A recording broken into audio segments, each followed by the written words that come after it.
pressão de vapor. Antes de falar sobre pressão de vapor, você sabe me dizer o que é pressão? Vamos lá, por um exemplo muito prático e simples, que você nunca mais vai esquecer. Aqui eu tenho a camada da atmosfera, aqui eu tenho São Paulo e litoral. Veja que eu tenho uma diferença de altitude.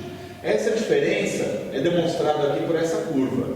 Então no litoral estou aí no nível do mar, e em São Paulo estou bem mais alto. Então o que eu quero que você pense aqui comigo? Se São Paulo é mais alta, a quantidade de ar que eu tenho em cima de São Paulo é bem menor do que a quantidade de ar que eu tenho lá no litoral. Veja que essa diferença de quantidade de ar é a diferença também de pressão. Nós definimos a pressão atmosférica dessa forma, dessa maneira: lugar mais alto, menos ar; lugar mais baixo, maior quantidade de ar. Aonde? Em cima de você. Lembre-se que quanto maior a quantidade de ar em cima de você, maior também vai ser a pressão. Essa coluna de ar, ela pressiona tudo para baixo. Essa coluna de ar também pressiona tudo para baixo.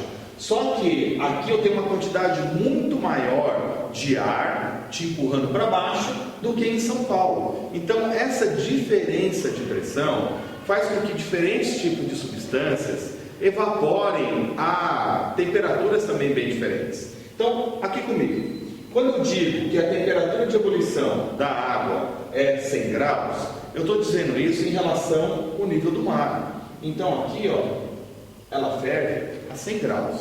Já em São Paulo, a temperatura é menor, é 97 graus. Por que essa diferença? Exatamente por causa da quantidade de pressão. Quando você esquenta a água e as moléculas começam a se agitar, ela tende a fazer o que? A evaporar. Mas em que momento que ela evapora? Olha, se nós temos aqui o ar empurrando a água para baixo, e no momento que você esquenta, as moléculas começam a se agitar aqui dentro, elas começam o que? A empurrar a água para cima. Então no momento do aquecimento, essa agitação das moléculas de água faz com que ela evapore, mas ela só vai evaporar no momento que ela vencer essa pressão atmosférica. Quando ela vence essa pressão, ela consegue evaporar. Perceba então que é a pressão do ar empurrando para baixo e a pressão aqui da água está sendo aumentada por causa do calor, empurrando para cima.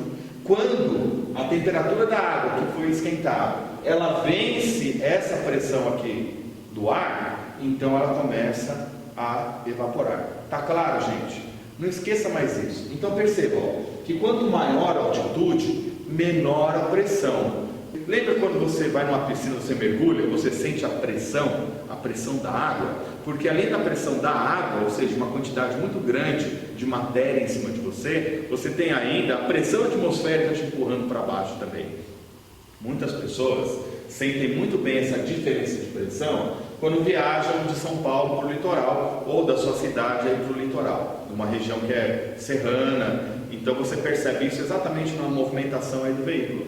O seu ouvido vai começar a entupir, e no momento que ele entope, você percebe essa diferença, que é ocasionada por quê? Pela pressão atmosférica, tá? Então nós definimos pressão com essa quantidade de ar que está em cima de você. Agora uma pergunta básica: se eu sei que a água ela vai evaporar no momento que ela vencer a pressão que vem, a força que vem em sentido contrário, será que a água vai evaporar mais fácil num lugar mais alto ou num lugar mais baixo? O próprio exemplo aqui já responde, né? Se no nível do mar a água evapora 100 graus, em São Paulo 97, quanto maior a altitude, mais rápido a água vai evaporar, porque a temperatura de ebulição será menor. Imagina na Bolívia, um lugar muito mais alto. Imagina no Everest, a água vai evaporar muito mais rápido, porque a pressão atmosférica é menor. Se a pressão atmosférica é menor, os líquidos têm uma facilidade maior para evaporar. Essa facilidade de evaporação nós damos o nome de volatilidade. Então, volatilidade é a capacidade que um líquido tem de poder evaporar, ok? Tá claro? Então vamos responder duas perguntinhas básicas aqui, ó, para a gente fechar. Em qual local um ovo cozinhará mais rápido? No lugar mais alto ou no lugar mais baixo? Pensa aí um pouquinho. Ah, ok. Se você disse que o ovo vai cozinhar mais rápido no lugar mais alto, você errou. Claro, gente. No lugar mais alto, a temperatura que a água vai alcançar é menor. Se no lugar mais baixo, a temperatura é maior. Com a temperatura maior, o ovo vai cozinhar muito mais rápido do que numa região mais alta. Então aqui, ó, em qual local um ovo cozinhará mais rápido? No local mais baixo. No local mais baixo ou mais próximo possível do litoral. Quanto mais próximo do nível do mar, mais rápido o ovo vai cozinhar. Agora aqui, ó, segunda pergunta. Em qual local gastará mais gás? Mais gás para quê? Para cozinhar esse nosso ovo. Olha, tá fácil de novo, né? Se no lugar mais baixo atinge uma temperatura maior e cozinha o ovo mais rápido, no local que vai demorar mais ou vai gastar mais gás para cozinhar é no lugar mais alto.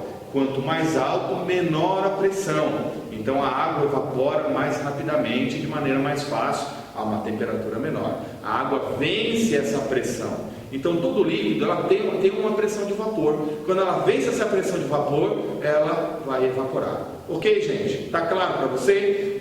Caso você tenha alguma dúvida, poste aqui embaixo. Não se esqueça de se inscrever aqui no nosso canal. Assim você pode ficar ligado nas informações que eu tenho mandado constantemente para os meus alunos, tá bom? Nos vemos na próxima aula. Até mais!